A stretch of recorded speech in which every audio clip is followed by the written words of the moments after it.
All right, so good morning, welcome for the October event for the Community Partnership. I want to thank everyone for being here, both in person and online. I'm gonna have to start making goodies so that people show up in person.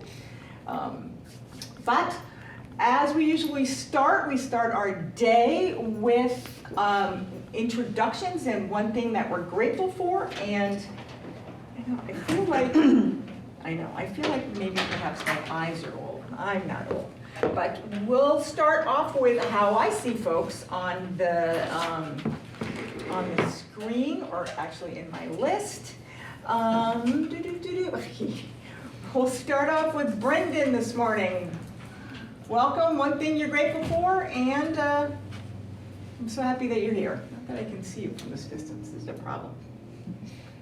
Is Brendan? McCormick? Yep. You might have to unmute yourself. Try to monitor yourself. We can get back to you. Yeah, we're gonna do it. All right, we'll get back to you. And then Ken.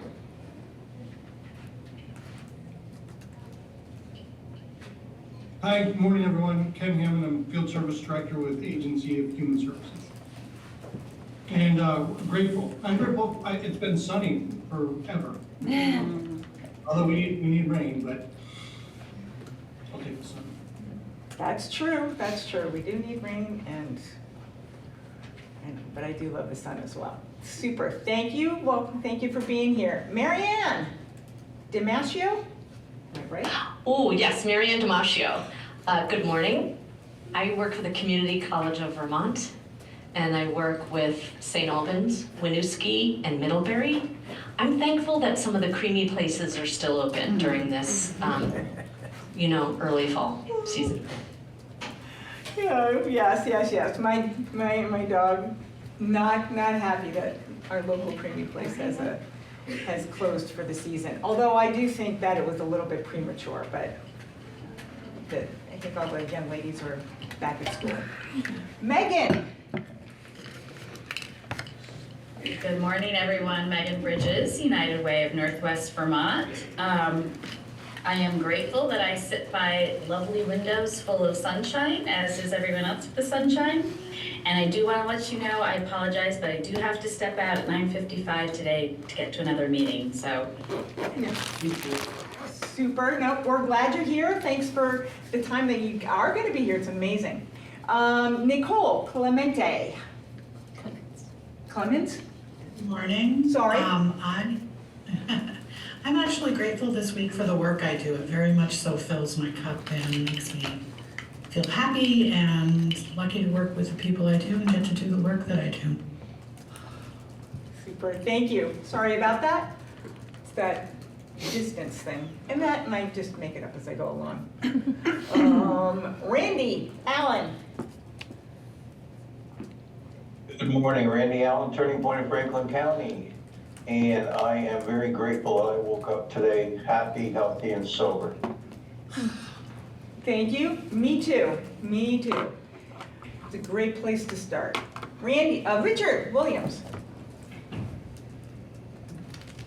Hi, good morning. Richard Williams, FCP Live-In Home Care. I'm grateful for, right now, pumpkin spice coffee, fall golf, and the beautiful day that's ahead of us. Super. I do not share your love of pumpkin spice pretty much anything, so you have plenty more. First time attendee? Yes or no? Thank you. I'm not sure. Is this your first time attending? And I'm only asking because I never pay attention to this stuff. No problem. This is my first time attending. Oh, welcome. I'm the newbie. Super, thank you. Thanks for being here. Thank you. Sarah. Oh. Good morning. Sorry the video is not working this morning. I, like everybody else, seem to be having some technical difficulties. I'm the RN care manager at Savita Health, and today I am thankful for this beautiful weather and my amazing children. Yes, I think that's going to be a popular thing. Beautiful weather. All righty. Stephanie Comstock. Morning, I'm Stephanie Comstock, and I'm the Director of Basic Needs at Spectrum in St. Albans, and I'm grateful for my walking pad, so I'm going to keep my camera off because I have hours of meetings this morning to get my steps in. Ah, fantastic, fantastic. I have a bike, so, and then when I have to talk, I have to be very careful. Otherwise, people get dizzy. But yes, I'm glad for your walking pad too. I do not have that kind of balance anymore, so I would on the floor. Susan Edwards. Good morning, everybody. It's so great to be here. My name is Susan Edwards. I'm the Career Pathway Entry Program Manager we call CPET for short at CCV, where we help folks get into employment and access to education. Just had to plug that in. I'm really grateful for my health. I had a horrible migraine yesterday, and I feel better today, so I'm grateful for the medicine that helped me get to feel better. Well, me too. I'm glad you're here and glad you're feeling better. Is it Wiley Magruder?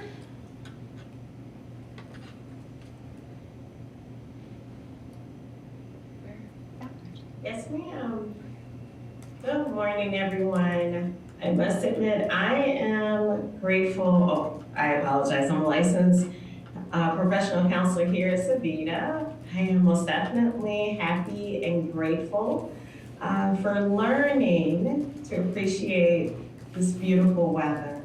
I'm from Georgia, so it's different. I'm learning to appreciate it. Yeah, is this your first time here? At the No, I was partnership? here last month. That's what I thought. So this is my second meeting, yes. Perfect, perfect. Yes, I appreciate learning to appreciate it now. I would love to hear you're learning to appreciate it in February, so. It's coming, it's coming. Thick shoes. I will say, walk I coat. do have snow tires, so I'm prepared. Yeah, you're doing way better than me. I think my car has racing slicks on it now.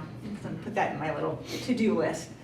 So, good, I'm glad you're here. This is so far been a beautiful fall, beautiful fall. Let's see, who's next? Pamela? Oh, can you tell me your last Hi, name? I'm Pamela Pepawani, care coordinator for FCP Live-In Home Care in Northern Vermont. And I'm grateful for another beautiful day and being able to attend this meeting. Thank you. Thank you. Let's see. First time? Oh, is this your first time? Yes. Welcome, welcome. Lots of singing and dancing. I know, lots of interpretive dance coming up. Kate. Hi, I'm Kate Lewin. I'm the Choices for Care nurse here in Franklin and Grand Isle County, Department of Aging and Independent Living. I'm grateful for, I have baby goats and one of them wasn't eating. And so did a little mom tricks, you know, with burping and that she's eating. So I'm very happy about that because I was really worried that we were gonna have to go see somebody, but I think she's better now. So that was good. This 5 ounces. Nice, that's beautiful. I need baby goats. Well, I need goats. And I'll have to talk later about that. I'll bring mine over. That would be share that. perfect. Yes, that will be perfect. A lot of work. And yeah, I have plenty to eat at my house. Matthew. Greetings, my name is Matthew Russell. I use he, him pronouns. I'm grateful for, Albert has finally had a childcare opening up this week soon. Tentative, to be determined, basically this month is going to be hopefully opened up and ready to, accept kids, We've been, planning it for a long time, but that's what I'm grateful for. I'm definitely looking forward to when it does, for a great, for a big time celebration that we do get it open, It's just they're finishing up some stuff, but, yeah, hopefully it opens up basically this month, actually. 1st of October. Congratulations, everybody. Yeah, but that's, yeah, and, for my background, I'm just a statewide, member. Believe me, if I go into it, it'll be a long time here, but yeah, that's what I'm grateful for, but yeah, glad to be here. Thanks. Super, thank you. Matthew, what town is that opening in? Albert. Albert. Albert, I That's knew the- that. All right, Albert, all right. And who did I miss? Did I miss anybody on lunch? Joan Crawford. Joan Crawford. Hi there, sorry I joined late. Yes, Joanne Crawford. And I work with Abenaki Health and Heritage. And I don't know, was there another question? Yes, one thing that you're grateful for. Grateful for my family. She must Fantastic. be first timer. No, she was here last week. Yeah, last Just one. last month. Yep. Last month, sorry. All So right. they get to do two interpreter days, right? The folks We that do, joined last yeah. month get to do two. We just add them up. And did I miss anybody else? If you want to just unmute yourself and jump in. Did Brendan? Oh, Brendan, are you back in the fold? Want to come in and introduce yourself? No. All right, so we'll go to the folks in the room. I'm going to start over here with Amy. All right, good morning, everybody. I'm Amy Brewer. I use she, her pronouns. I'm the health educator at Northwestern Medical Center, and I coordinate the Franklin Grand Isle Tobacco Prevention Coalition. I am grateful for this morning. Poor Jess already heard this, but I had some back problems over the weekend, and today I was able to put on my socks and my shoes all by myself. Didn't have to make my daughter do it, or my husband, or try to look at the dog and see if he would help. It was great. Oh, fantastic. That is a big deal. It is. I told everybody in my house it was a big deal yesterday. I walked around saying, I put on my shoes and socks today. Good for you, right? But it really is. Hi, Erin Creeley, District Director for the St. Albans Office of Local Health, part of Vermont Department of Health. I use she, her pronouns, and I am grateful that this past weekend I got to see my sister and my nephew and my best friend and her twin. So it was a lot of fun time with kids and friends and family. So, yeah. That is fantastic. I'm Meredith Martin with Genesis Reference Labs. I'm relatively new. This is my second meeting. Grateful for my son Conrad, who is 6, keeps me grounded, laughing, and reminds me to push for excellence and find the silver linings in life. Yes, yes, yes, yes. Thank you, thank you.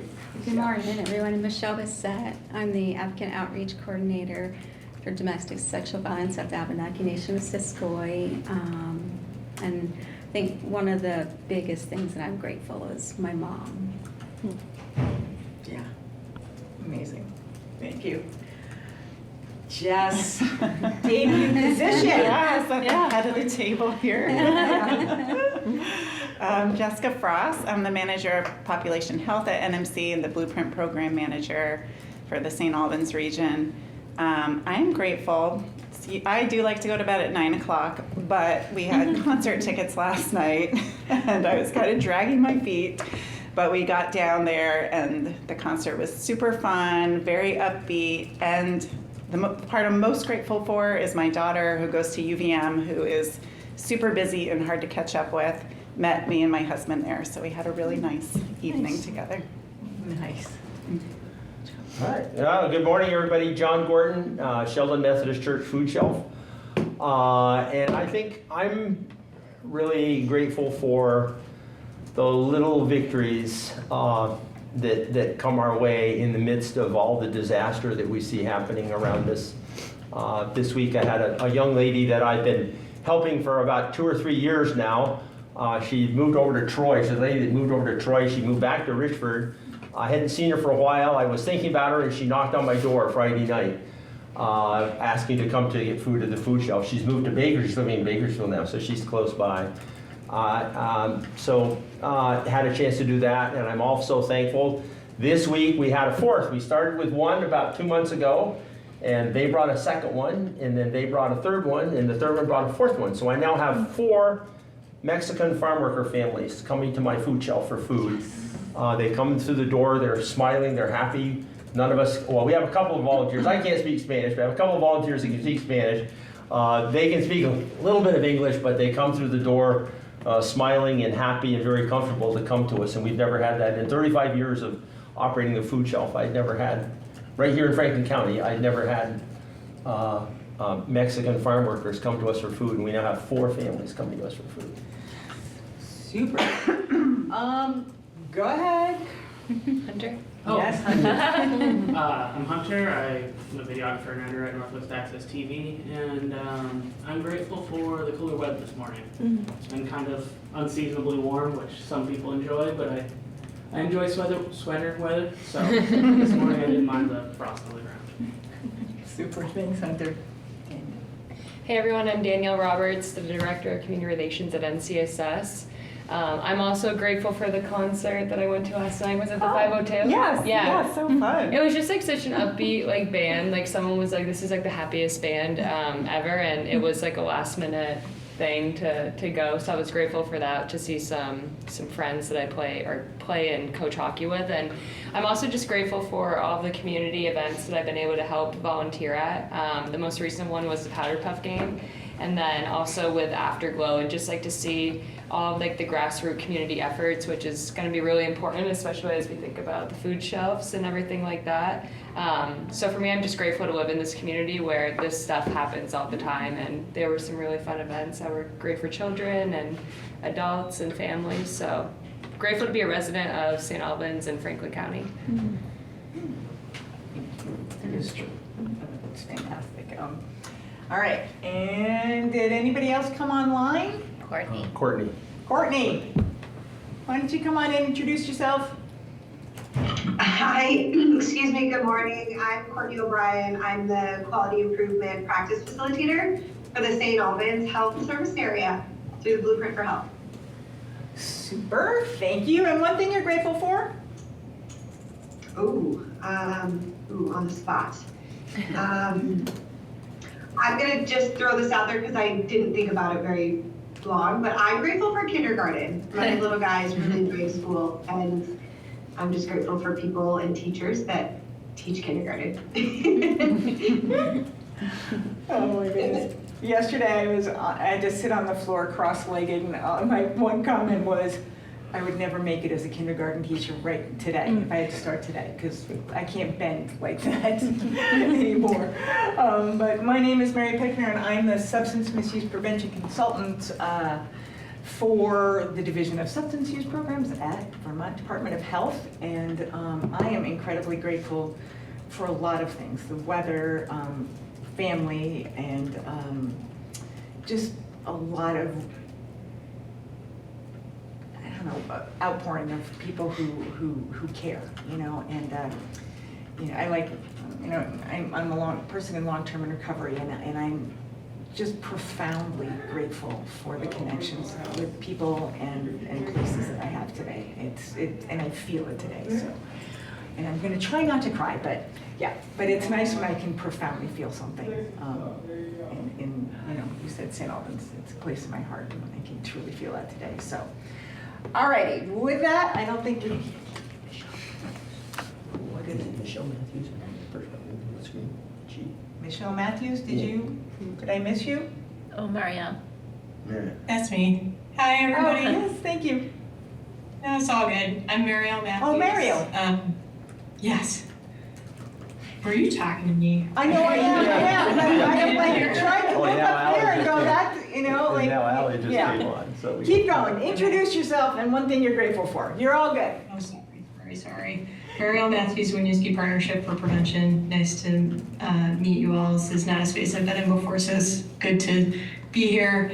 I'm grateful for Honeycrisp apples. Ooh, very good. And first time here, so welcome.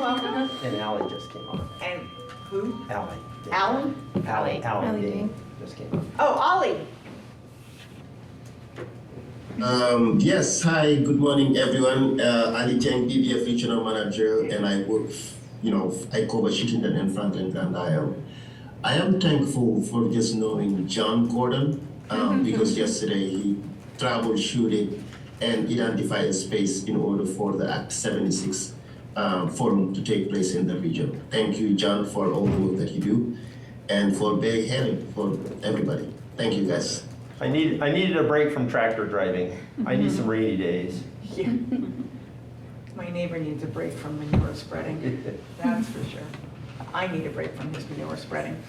All right, and with that, we're going on to our next activity, which is? Approving the minutes. Approving the minutes. Anybody read the minutes, would like to approve them? Besides me? I'll make the motion. Okay, and I will second.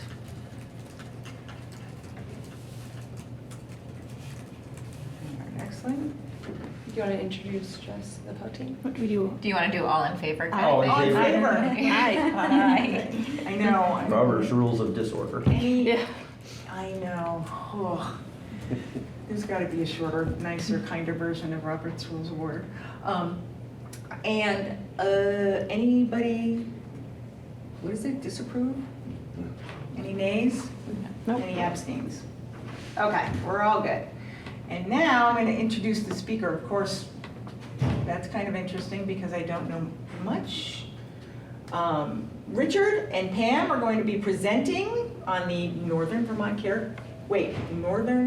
FCP Live-In program. Am I correct? You might have to introduce yourself. Melinda left me hanging.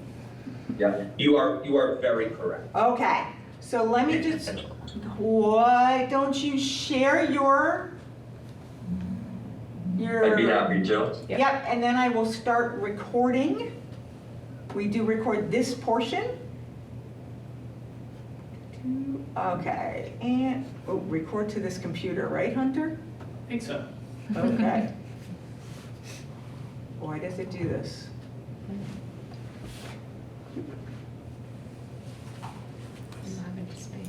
I don't have any space. Well, what can I get rid of?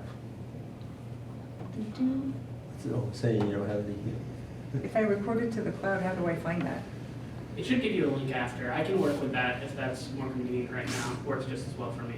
Okay, so let's try that. Let's record to the cloud. Record, and it's going to the cloud. Recording in progress. Recorded. All righty, take it away. Well, I appreciate that. Thank you. I appreciate this opportunity to present to everybody here. I'm Richard Williams. I'm the regional manager for FCP Live-In. And my sidekick, who's also here by Zoom, is Pam. I always mess up her last name, Petlawani. Am I doing better, Pam? Gotta add the Wani, it's Petlawani. I'll get it right in like a few more months. More practice needed. And so Pam is a care coordinator who covers northern Vermont. We have a wonderful care coordinator who covers southern Vermont.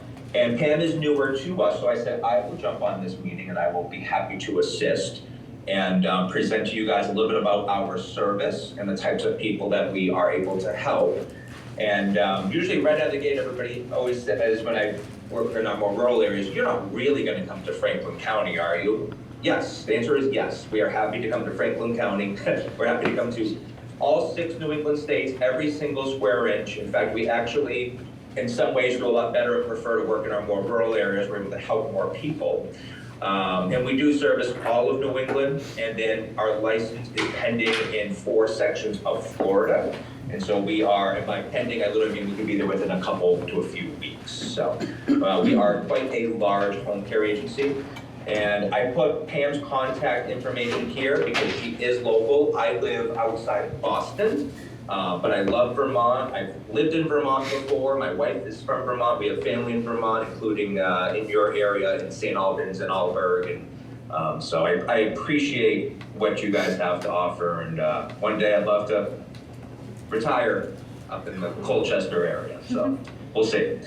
But thank you for having me. So this is our contact information. All right, so FCP Live-In, what is live-in home care? And it's what you think it really is. It's quite a simple service. Live-in home care is designed for adults and seniors that need assistance and who'd like to remain in their own home. And it's a service that provides one-to-one personal care from one caregiver. So kind of our motto is one client, one caregiver. And our caregiver does reside in the home with the client. And with our model of care, our client will have the consistency of having the same caregiver each day.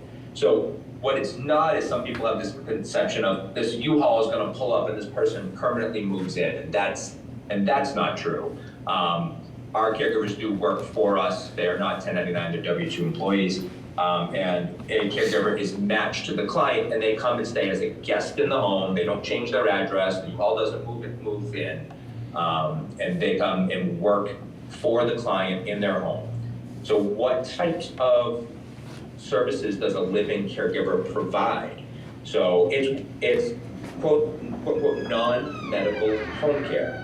So they do activities, our caregivers assist with activities of daily living and independent activities of daily living. And so these are nurses' aides, PCAs, home health aides, CNAs, depending on the type of care somebody might need. And what they do is they assist with personal care, bathing, dressing, hygiene and grooming, toileting, transfers. But there's a lot more they can do than just the personal care. Medication reminders, meal preparation, light housekeeping and laundry, transportation for errands and doctor's appointments, companionship. What's underrated, in my opinion, is companionship, activities, and exercises. So yes, we're there to care for somebody in the physical aspect, but there's also the emotional, spiritual, and social aspect that a living caregiver can help with, making somebody feel fulfilled and why they're in their own home and living in their own home with a caregiver. So who are the caregivers? So we have about 440 caregivers. So this is a very, very large agency. And the more caregivers you have, the better you're able to best match a caregiver to a client's personality and their needs.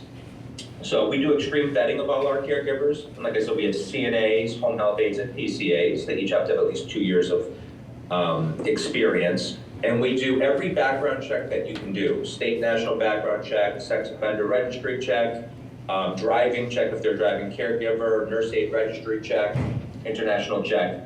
And all of our caregivers are, like I said, our own employees, and everybody's covered by workers' comp, professional liability, unemployment, insured, and bonded. And that's a really big deal. There are some wonderful caregivers out there that work kind of under the table, if you will. They do a fantastic job. But there's some risk and liability with that, in that if they get hurt on the job, or you don't have a backup, or they're working under the table, it's a risk to the family and to the actual client himself. So being an agency, they're covered under our umbrella of everything. We take care of all their payroll, we take care of all their benefits, everything is done behind the scenes, so the client and family don't have to worry about that. On the left is Ernie T. I have met both these ladies, Ernie T and Belinda. Ernie T is actually a former RN, and she worked in hospitals in New York City. And Belinda K is on the right. She is a career certified nursing assistant. And we like to go around and recognize the caregivers with recognition awards and Amex gift cards, and thank them for all the amazing things they do. Because these ladies, it's a special person who does live-in care. A lot of our caregivers are from New England, but we do get a lot of people from the Midwest and down south. So they fly up here to come take cases to work for clients in New England. And these are ladies and gentlemen that work 7 days a week for an extended period of time, many weeks straight. And it takes a special person with a special life circumstance who is able to do that. We do have some younger caregivers, but we also have a lot of more mature and seasoned caregivers whose children are grown. They may have worked in hospitals and nursing homes for many years. And it's very, very hard work to work in a nursing home. You could have 8, 10, 12 patients on your assignment versus live-in care. You care for one person in a very nice home, and you can dedicate your time to that person and do all the things that you'd like to actually do with a client, like the other parts, the socialization, playing games, exercises, making homemade meals, things that they're not able to do when they work in a nursing home because it's so focused on care. Go to the next slide. Services. So what are the services that FCP Live-In provides? We are happy to assist adults and seniors. About 18, 21 plus is really what we consider an adult. And we do have definitely some younger folks on service with us. They may have had a workers' comp issue. They may have had an accident in the workplace. They may have had an unfortunate illness at a younger age. And we certainly have, the majority of our services are for seniors. We offer respite care, so we do definitely see a lot of families that call us to say, we want to go on our dream vacation, 2 weeks in Ireland, are you able to help us? The answer is yes. You know, if families call around to the local nursing homes and assisted living and say, can I book 2 weeks in February? They're gonna say, I don't know. We don't know what we'll have a bed in February, we don't know the census. It's a very high risk, whereas we can help with respite care. We can do everything in advance, book it weeks, months out, whatever works, and that way we're prepared and we're able to help families take their own respite care, go on vacation, take a break, and we can help cover the client in their own home. And that way they don't have to go in a facility setting. We help people age in place, independent and assisted living. Independent living folks tend to really want to stay in the independent living side, and they tend not to want to move through the continuum of assisted to the skilled side. That is an opportunity for us to help them remain in their own home. And there are some circumstances where we help folks in assisted living. Sometimes their level of care exceeds what the assisted living is able to provide, and we can layer in services of having a living caregiver. But the majority of our cases are more folks in standard home type settings or independent living settings. Live-in home care is a complement to hospice or a VNA provider of the client's choice. Live-in home care is non-medical. It is not here to replace the VNA or replace a hospice. We work in conjunction with. There are many folks that are home that the VNA or hospice is not enough support for them to remain safe at home. And so in your area, we work very, very well with Bayada Hospice. We help a lot of clients that are able to stay home there. Live-in home care is a possible alternative to standard rehab stay or hospital to home. There's been a very large push for patients to go from the hospital directly to home, bypassing rehab. And there are some folks that absolutely need to go to short-term rehab. But there are some folks that really can go directly home with the VNA and a living caregiver. And we have seen a very large increase in that, especially during COVID and after COVID, of folks that just want to go directly home with some services. We are an alternative to assisted living and long-term care. Folks that are looking at our live-in home care services typically are also looking at assisted living as an option or long-term care. But it's really the folks that benefit the most from live-in home care are the folks that are looking to delay going to facility or try to avoid it altogether.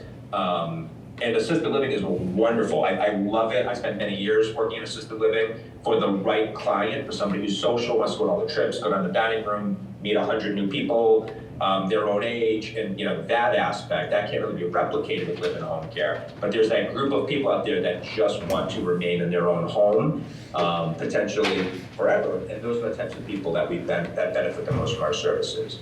There's also people out there that utilize our services just to delay or while they're making the choice for the right fit of an assisted living, and we're happy to help on that short-term basis as well. And obviously we help folks who have Alzheimer's or the various different forms of dementia care stay in their own home and remain safe in their own home. A lot of safety awareness, a lot of cueing, a lot of reminding, and that's definitely the type of clients that we help as well. So the question that probably everybody's thinking is, well, how do I pay for this living care? It sounds like a lot of money. So good news is it's not a lot of money. We are the most cost-effective form of providing care at home. Our price is $317 per day, which is a very good price for living care. It's kind of about the same price as assisted living, certainly less than long-term care. But it allows people to maybe stay home longer. Assisted living is great, but it's usually a first month's rent, last month's rent, community fee, to move all your things. It's a very large commitment. It could be easily $20,000, $25,000, $30,000 to move in, where our commitment is more like a 2-week commitment. It's about a $4,500 commitment. And why not give it one more try at home, or let's see if we can make it work at home for much less of a financial commitment and a contractual commitment.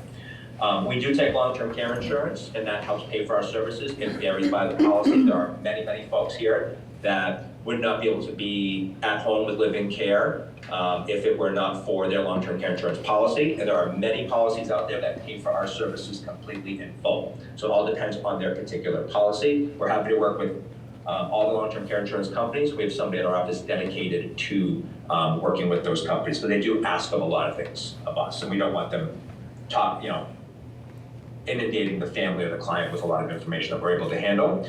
Also, Veterans Aid Attendance Program is a great program that helps pay for services, whether it be home care, assisted living, or long-term care. It does help pay for living care as well. It's a great program to help the spouse of a veteran or the veteran themselves with home care.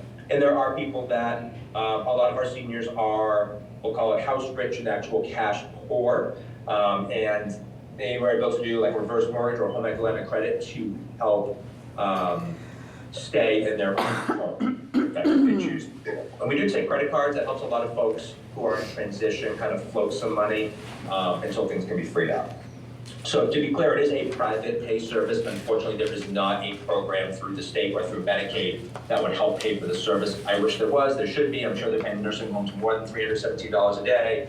That's a story for another day that we would be able to help more people, but at this time it's a private pay and long-term care insurance service. What makes us different? There's actually a lot. We are live-in only. It's all we do. It's all we've ever done for 20 years. It's all we'll ever do. It's a specialty. There's a lot of things, a lot of I's to dot and T's to cross, and so we've got it down after this long. We are the most cost-effective live-in home care provider at $317 a day. We do service all 6 of the states and soon to be Florida. The other part is really that extreme vetting. Part of what Pam's job is when she goes out and meet with patients and families or clients and families is to sit and learn about their care needs, but also learn about them socially. Learn about what type of caregiver is going to be the best caregiver to match within their family unit. What type of personality would they like? Would they like somebody bubbly and social? Would they like somebody who's more reserved? Somebody who's kind of in the background? We'll tell you when we need you. Every client, every situation is a little bit different, and part of what Pam will do is go out and gather all that information to allow the office to make their best match. We do utilize Patient Ping Bamboo, which is a great system that works within the VNAs, hospitals, that allows us to ping the patients and know what's going on with our patients. If they go or sign up with another healthcare company, or they ping into a hospital, so we know in real time what's going on and how we're able to help and make adjustments.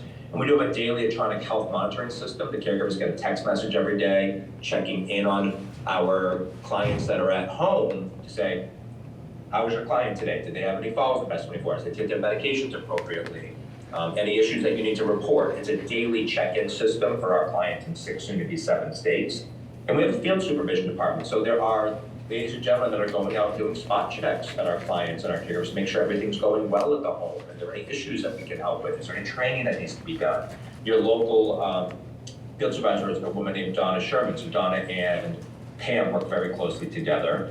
And everything is overseen on a 24-hour basis with 24/7 triage. But everything's overseen by an RN BSN, who's the chief operating officer of the company named Susan. The other part is we're kind of your eyes and ears out in the community. We go and do a home safety evaluation to provide recommendations for durable medical equipment, making adjustments to help our clients when they get home from the hospital, or if they're already home, make sure that they're safe right off the get-go so the case is successful. How to make a referral. If you have somebody who's just looking for more information, it can be very casual. It might be Pam coming out to the home and having coffee with them, learning about what they need, see if live-in is the right solution for them. Or if it's in a hospital setting, coming bedside to sit and learn about their care needs. We do take referrals 7 days a week. Pam's contact information is there as well. We have our main 800 number here for you on our website. And Pam is the local care coordinator to guide families and the facility through the expedited process. And FCP Live-In, what does it stand for? You can think of us as your facilitating care post-acute, is what FCP stands for. And this is our contact information. One thing I just want to touch on a little bit more is that, so our service, we fly the caregivers in, we actually house them, we have a dorm that our caregivers stay kind of before and after a case, and we bring them to their cases. And in your case, Northern Vermont, we drive them, our transportation, our drivers, right to the door, orient them to the case, and provide oversight from there. So we really take very good care of our caregivers. A happy caregiver is going to make for a happy client, to make for a happy family. So it is a service that we are bringing the resources to Vermont, and then we do have our local care coordinators and our local field supervisors there as well. So that's kind of my quick spiel. I am very happy to take questions about our service or about how we might be able to help. All right, thank you very much. This was a lot of information. It is. I had one question, and well, Mhm. mine was like a ways back. It's you talked about the cost and where this money can come from. Does what you might have said it, but I was probably thinking of something else. But I know you said Medicaid doesn't pay for it, but does Medicare have the option to pay for some non-medical or partial non-medical? Unfortunately not. Medicare or insurance will help pay for that B&A service going home or the hospice agency, but they will not chip in for non-medical home care. Okay. That seems like a cost savings. Okay. Yeah.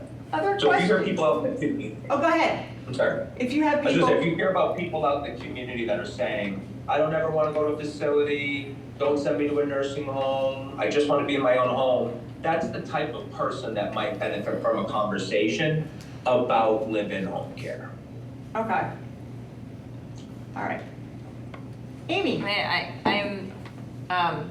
I'm not professionally, personally, in this stage with parents and in-laws. And so, one of which lives in rural New Hampshire. How does your caregiver, how does the caregiver get respite themselves? Like 24/7 with a person in need, especially Alzheimer's and dementia, is hard. How do they do that? Yep, absolutely. So with live-in care, obviously Elon hasn't made robots yet to provide us with ones that can actually work 24 hours a day. So our caregivers, they do sleep. They do take lunch breaks, and they do have to have time to do their own personal care and do things that fulfill and make them happy, because a happy caregiver will take care of a happy client. So what they do is they work throughout the day and evening, on and off. They're around and available. And once one person gets to know the client really well, you get their routine down very well. It's not what I would call a smothering model. So with hourly care, which we don't offer, but with hourly care, people pay by the hour, and the caregiver is basically sitting side by side with the client, staring at him, because that's what they're getting paid to do. With living care, they are providing them assistance, providing them support, but we're not sitting there staring at them. Adults don't want to feel like they're being babysat, so they're around and available. So they're taking their breaks, they're doing their own personal care, they're reading a book, they're Zooming with their family from wherever they're from, taking their breaks throughout the day and evening. But they also sleep, so they sleep right there in the home. So the client's sleeping and our caregiver's sleeping. And so they'll work, different caregivers, certain cases are more difficult than others. We have some very, very easy cases, we have some very complex cases. So depending on the caregiver, depending on the complexity of the case, caregivers will stay for as long as they're able to, but eventually they say, hey, I've been here now for 2 months, I'd like to go home for 2 or 3 weeks to my home in Florida and I got doctor's appointments to go check on my family, take a respite for myself. Absolutely, we have no problem with that. And we bring a replacement with somebody who has a similar profile so they're able to go home. Thanks. Good stuff. Question from Matthew. My question is, where does AgeWell fit into this process of this live-in care system? And I know that there's you, but also I think Kate Bluen is also on the call, so I don't know, maybe the two of you can answer a little bit of that. Is Richard frozen? Oh, sorry. Okay. Yes. So AgeWell would be, I think, maybe a potential, the staff at AgeWell would be somebody who might be able to identify clients who would benefit from Pam having a conversation with patients and families, or clients and families, that might benefit from living care, but they might not. And part of our job is to help provide resources to say, you know what, you would actually do better with hourly care because you don't really need live-in, or you would do better with looking at an assisted living memory care based on some of your care needs. So we can help guide clients to what we feel might be the best option for them, and sometimes that's that layering of services, and sometimes we're the perfect fit for them. And sometimes we're not, and that's okay. And part of our job is to provide recommendations to another service. At the end of the day, what is best for this client? And if it's us, fantastic. If it's not, let's match them up with who is. And so we would kind of also look at H12 to say, you know, we're aware of some of these resources, we don't feel we're the best fit. Who would you recommend for XYZ? Okay. I can speak. Yeah. This is Kate Bloom. I'm the long-term care Medicaid nurse with Choices for Care in Franklin and Grand Isle. And I think with AgeWell, so we use them as our local AAA area agency on aging. And I see that you guys would be like part of their options counseling that they do. So clients, anyone over the age of 60 can be referred for options counseling with AgeWell. I don't know if anybody here with AgeWell, they can talk to this better than I can, but we make referrals, anybody can, in the community, family, doctors, providers, and AgeWell goes out and does what we call options counseling and talks about all of these and kind of what Richard was saying, like maybe this would work for somebody who might not financially be eligible potentially for Choices for Care, or they have a short-term need or whatever, you know, the dynamic, but they can offer this as an option to individuals. Okay, good stuff. It's nice to be a resource for AgeWell. Like, we are one resource of many resources available to people. Okay, other questions?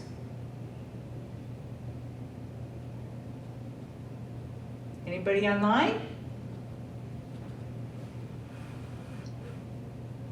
I just have a question. I'm curious, like the licensing. So obviously there's probably cross-state licensure. Like we don't have CNAs, we have LNAs. So do you have LNAs that do this in the state of Vermont, or are they mostly PCAs, unlicensed staff? It's a little bit of everything. You have both? Okay. Yeah, a little bit of everything. And each state has their own special laws and regulations, which is part of our operations team has to keep track of for each state that we operate in. We've been in Vermont I've been here 6 years. I think we've been working and operating in Vermont for about 6 to 7 years total, but we've really done very well about the past 3 to 4. And we've got quite a population in the state of Vermont at the moment. I'm just curious, like roughly how many live-in care people are functioning here in Vermont, like right now? I mean, is it like 50, 100, 1,000? Right now it's about 40 clients in the state of Vermont. Yeah. And the other question, I think you pretty much answered it. If someone really needs like long-term, like a year or 2 years, they're gonna do this for a year or 2 years, there may be a second, one person would come for a few months and then someone else might come and then that person would come back to take care. If somebody is in really, really long-term wanting to do this, you would have like a couple of different caregivers that would swap back and forth serving this person so they get a break. That is correct.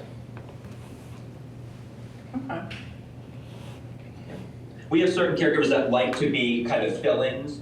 They'll send me somewhere for 2-3 weeks. That kind of works for my lifestyle. We have other caregivers that say, I want to go someplace for 2, 3, 4 months straight. They're not interested in being a shorter term or fill-in type caregiver. So you need a little bit of everybody to service the need. Okay. Other questions? And to answer your question too about staffing, so we have lots of caregivers available to us. We have a fantastic recruiting department. We have caregivers that are ready to go at all times to take on new cases, but it's also about being the best match. Just because caregiver Maria is available does not mean Maria is the right match for that client. So that's why we have so many caregivers and we match them. We're taking new cases every single day. We absolutely have a plethora of caregivers, which almost nobody can say in this day and age, but we really do to help the patients. And we can, from the time of a referral coming in, if we have a motivated client, a motivated family, and they can meet with Pam and go through our process. Pam sits with them, does an intake, checks the house out, does the paperwork. It can all happen within a few days. All right, good stuff. That's amazing.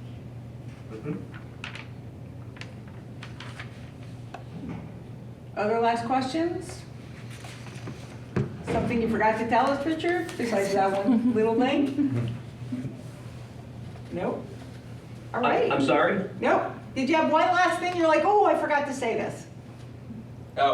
I think I covered it all. I want to be conscious of the timing of it all. I think I came in at the under the 40 minutes, so we're good. Yep, you did. All right. Thank you very much. Great. For myself, if there's anybody that would just like some more information or they'd like some information emailed to them so they'd be able to share with other professionals or other families, we can do that. All right, super. And I know that this slideshow will be shared in our newsletter as well as you can find it on our little show that we have going on that I'm sure Hunter can explain more about because I can't even manage to get it out of the computer, so. You'll be able to watch it online after with the presentation. Okay, all right, super. Thank you so much for coming and thank you so much for sharing all this great stuff with us. Now do we end the recording? Yep. All right. Thank you for having me. Oh, how do I end the recording? Do-do-do-do. Stop recording. Recording stopped. Okay. All righty. So now, I know, right? You're giving New initiatives. new initiatives. Do we have any of those? If anyone has any announcements or things that are going on. Ta-da. October is Domestic Violence Awareness Month, so October 16th is Wear Purple Day. October 16th is what? Wear Purple. A Wear Purple Day. I thought you were. And October is all domestic violence. Violence awareness. Does that mean like I dye my hair purple? Well, I You thought can if you aware want. is A-W-A-R-E, like I should be aware of purple. So, right. All right, so Wear Purple, October 16th. My favorite color. It's also. Oh, no, please go. October is also Down Syndrome Awareness Month. NCSS is not doing a buddy walk this year. Kind of our whole point of doing like awareness events is, you know, to build community. And last year, after a lot of work of planning, there was just one family that was able to attend. And so we're going to be helping support the Champlain Valley Buddy Walk, which is on Sunday, October 5th. And it should be a good time. We did it for 17 years, which was awesome, and we're really grateful for Maple Run and the Collins Farley Sport Complex for always allowing us to have the space there. But there's going to be a good group of us, so if anyone wants to go down, it should be a good time. I'm going to be volunteering at the event on Sunday. It's only like $8 to get in, but there's going to be a lot of food and activities, and it sounds like it's going to be a good event. And then Where's it going to be? it is down the Champlain Valley. I'm not sure. You'd have to look up the exact location. Okay. And then in front of everyone, I have a flyer that's about the NCSS Access Center. So for those who don't know, and I know Megan did a presentation last month on this, but it's our outpatient therapy that's for, you know, deemed for like quicker access. Short-term access. So we do have same-day appointments, and that was kind of my plug-in right now. Monday through Friday, there's an appointment if you arrive by 8:30, but every day we have one of our clinicians set aside to be meeting with people. So kind of my point for bringing this to everyone's attention is, you know, again, looking for referrals for people to make sure that, you know, they're letting everyone know about it. I know me in just my daily life, like yesterday before the concert, you know, one of my friends was just going through something, and I'm like, hey, like, I know you're not that far from St. Albans, you know, have you ever thought about short-term therapy? And this is a good alternative. So if everyone wouldn't mind taking one of these flyers and, you know, again, letting people know. And then for those that have probably seen on the news, the Howard Center is going to be stepping away from St. Albans, Franklin, and Grand Isle County for substance use. So for adults, NCSS has been the preferred provider for children and adolescents, and now we're going to be the preferred provider for adults. A lot of positions to recruit for. Obviously, it's a big undertaking, and I think our community has an interest in us being successful in the program. So if anyone knows of any clinicians, you know, at all levels, you know, please send them our way. But yeah, those are my little plugins, and should be a good month of awareness events, and yeah, that's it. That's all I have. So, yeah, I'm grateful that, NCSS is stepping in to take over this very large group of people. And so that you're ramping up so that when Howard Center pulls away, starting January 1st, you should be up and running. Yep. So, yes. So go look on the website for opportunities at NCSS. Having worked there, I know it's a great company, and I don't think that's changed in all these years. Your Buddy Walk, the Buddy Walk, October 5th from 12 to 3, Battery Park in Burlington. So, thank you. Show up and have some fun. That's Sunday, right? Yes. Sunday? Yeah. All righty, so that'll be great. Other announcements? Picking up on the theme of awareness, November will be lung cancer screening awareness. NMC is having a Saturday lung cancer screening day. I find, people don't know that there is screening for lung cancer. Yeah. It is offered at NMC. It is for a small group of people who are current smokers between the ages of 50 and 80. Also, former smokers who have quit within, I think it's the past 15 years. Those appointments need to be referred from someone's care provider. So you cannot show up, you cannot self-refer. You do need to talk to your healthcare provider and get a referral. So I'm telling you now, please encourage your clients who are between the ages of 50 and 80 to get screened for lung cancer. It's an annual screen. Is it invasive? It is a low-dose CT scan. I've never had any. Okay. Besides my mammograms and whatever they did when I was pregnant, most diagnostics I've not had personally. So no, I don't think it's terribly invasive. Okay. They usually have about 14 to 20 appointments open on Saturday, November 8th. Okay. 50 and 80, current smokers? Former smokers. And former smokers within the last 15 years. Those former smokers have to be between 50 and 80 as Yes. well? Okay. Yep. Also 50 and 80, so older smokers and older ex-smokers. Yep. Get the referral From for your it doctor. from your primary care Yep. person. Okay. Thank you. Got How is it paid for? Is it through your insurance or whatever? yeah. Whatever you have. It's just okay. Yep. Like any other It's cancer like an screen. open day. Yeah. To do it. Yeah. Okay. Yeah, it is not a free screening day. Yeah. I was gonna It say. is just a Saturday, which for some people is just, it's easier to do healthcare on Saturday when you don't have to like maneuver work and whatever. So, Didn't yeah. aware of that. So, all right. Kate. Kate. I don't know if, has anybody mentioned the Grace Trail here in this meeting yet? Oh, no, please do. So, yeah, the Grace Trail is a trail that's now at Hardack.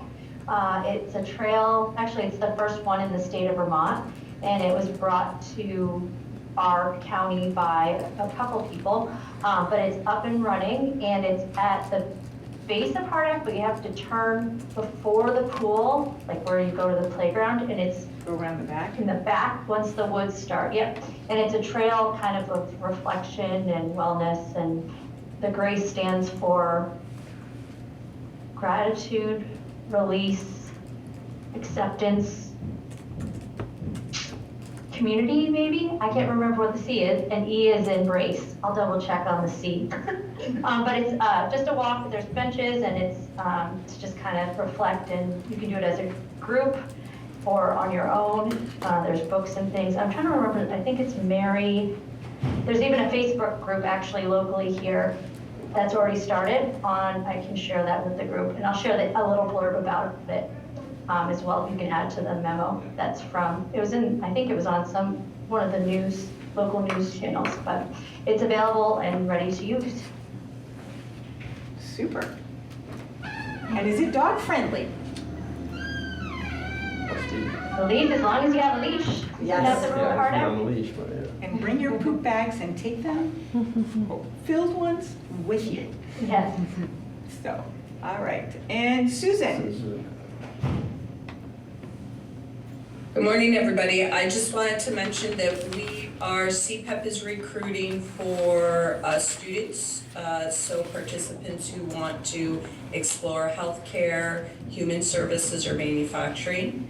And what they get is a free CCV class. They get help with employment, job shadowing, so we're recruiting for our November 3rd start date, and also for our March 6th start date. So just to announce that, if you know anybody who's looking to make a career change or get into employment in one of those 3 pathways, you can reach out.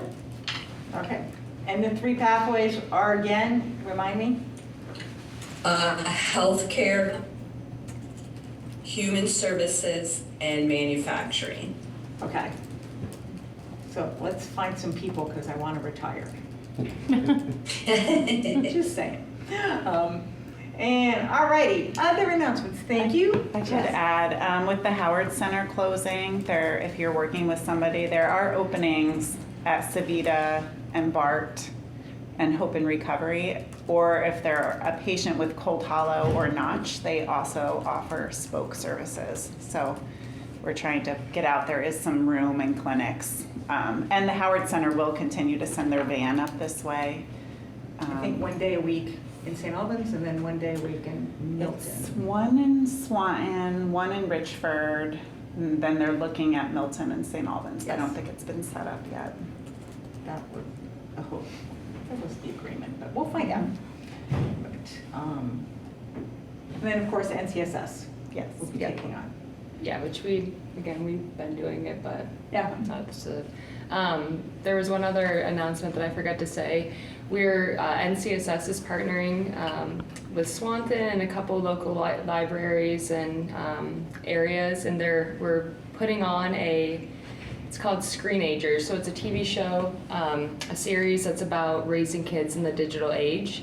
So it's a docu-series, and we have our medical director, child psychiatrist, Dr. Harris Strokoff, who's going to be there, and it's kind of like playing on some of his presentations that he has been doing.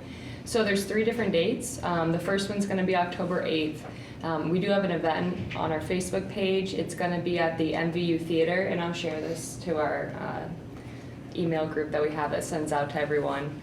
The next one's in November, and the last one is in December. So it's exploring the role that screens play in family dynamics and education, how they're impacting their well-being, and then solutions for adults to help navigate this digital age that we're in. Very cool. Good stuff. And everybody who's made announcements, if you can share that information with us, we will put it on in our weekly email out to everyone. There was just a study done, small study that came out of MIT talking about how the effective AI, in particular, they use ChatGPT on the brain. So interesting preliminary info. Other announcements, John? Allie mentioned, do we have a date yet, Allie? There's going to be a conversation about the Act 76. The place will be between the Sheldon Food Shelf and the Sheldon Church, because we're going to provide daycare, probably daycare in the food shelf building, and then the meeting will probably occur inside the church so that parents don't have to listen to their kids while they're talking. But I don't know if we have a date. Do you have a date yet, Allie? Yes, John, and it will be October 21st. Okay. Yeah, from 6 to 7:30. In the evening? In the evening, yes. Okay. And can you just give us a brief synopsis of what Act 76 is? Yes, so Act 76, yes, it is an act by the state of Vermont legislators. They approved a legislation related to revamping early childhood education in the state of Vermont. And this includes teachers' capacity, teachers' pay, this includes CCAFP, like child care subsidy increase, this increase data collection, this increase putting basically more money for the programs in order to better provide care for children and families. Act 76 has multiple different components, and we want now to do forums in understanding how is it working by asking parents directly, are you seeing better care from the provider's perspective? Are you seeing benefits in the increase of childcare subsidy, et cetera, et cetera?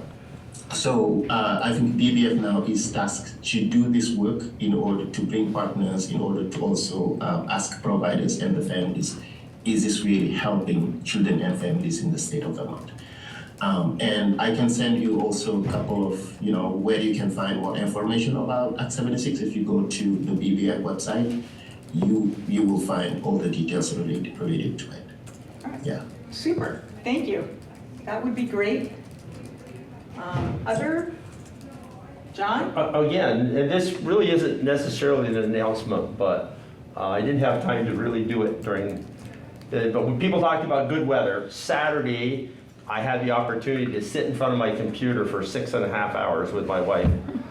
Instead of being outdoors in the beautiful weather. As part of a Zoom, which was called the Social Principles of the United Methodist Church, and it was a discussion of how as a United Methodist person, how you interact in society between finance and political and so on and so forth. And it was very informative, but there were about 32 or 33 different churches from all over New England that were part of this Zoom meeting, and one of the things that was very encouraging was that almost every single United Methodist church that was represented, part of their effort was supporting food shelves. Some, like us, had our own food shelf. We function our own food shelf, but others were simply supporting whatever the food shelf in their community was a part of their effort. Almost every United Methodist church in New England helped support efforts to end food security. Nice. Which is very encouraging. Yes, yes. One other thing going back to the how we're pulling out of this region is also Savita is also here to help and welcoming new clients and clients from obviously the Howard Center and other places too. So fantastic. And then I see Susan has put some info in there and Kate has put some info, which we will get up and running, and I will send that over to put out in our weekly info. Other announcements? I have 2 more quickies. That's okay. Because I talked about cancer, so I want to make sure I talk about tobacco, because then you all would be sad if I didn't. The Great American Smokeout is coming in November, so Nicole Cunningham and I will be putting together kind of social media blurbs and other ways to promote quitting or encouraging people along their quit journey. So we'll be doing that. If you would like to do that for your organization or for the clients you serve, let me know and I can make sure that I'm giving you the materials directly. And then the second thing is just a did you know, because I learned that vapes, they call them disposable, but they need to be disposed of in the hazardous waste stream. So I've been talking with Northwest Solid Waste, and it actually costs them $5 to dispose of these products. So we're going to be kind of partnering with some high schools to see what we can do about confiscated vapes. But please encourage people who have these products to dispose of them through the hazardous waste stream and not in the trash. Just in the trash. Mm-hmm. Now, does your Great American Smokeout also cover vaping and? Oh gosh, yes, please, just whatever. work on quitting. It should really be the work on quitting day. Okay. Just give it a shot. We'll help you. Let's see if we Okay. can make this the beginning. Okay. Yes, Super. quit it all. Put it all down. Okay, perfect. Good question though. Yeah, voice that, 'cause a lot of young people I know are like, I don't smoke. I'm like, but yet you smell of raspberries. Anybody else? Other announcements? Last ones. I don't have any hands raised. Nobody's jumping in. All right. What's next on my schedule? I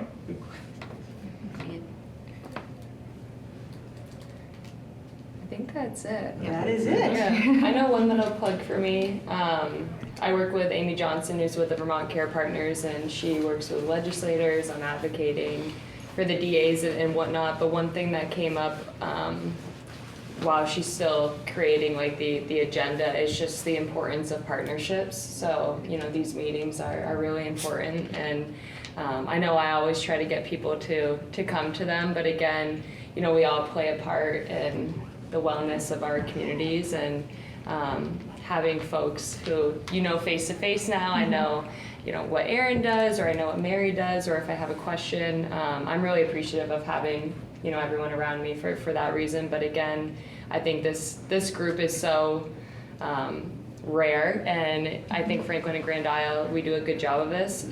But, you know, again, like I'm bringing resources for NCSS. I encourage everyone to bring resources that we can all share with each other, and you know, using this email that Jess is going to be taking over, right, to be sending over. I think we announced Jess is on our leadership team. So yeah, and again, like let's use this meeting to continue to educate everyone on what we do, and that way we can do the best we can with the little that we get. But yes, that was it. Thanks. And the DA, that means designated agency, which Yes. traditionally across the state is mental health and the mental health agency. Supporting services, yeah. Yep, traditionally. And then, oh my gosh, I can't remember what mine is, but for substance use. But the vast majority, and I think with our substance use services moving over to NCSS, I think in all counties, the mental health and substance misuse services are all now going to be under the same umbrella. So I don't have to explain myself anymore. But yes, so that'll be another great move and easy one stop, you know, let's just send you all here. Other last minute. No, our next meeting will be November 5th, and don't forget, the legislators' meeting is December 3rd. We will bring, I want everyone to show up in person. Please bring a snack, because we do a little cookie swap thing on, which is Amy's favorite meeting. So please feel free to bring something to share on December 3rd. Traditionally, it's cookie swap, holiday or otherwise.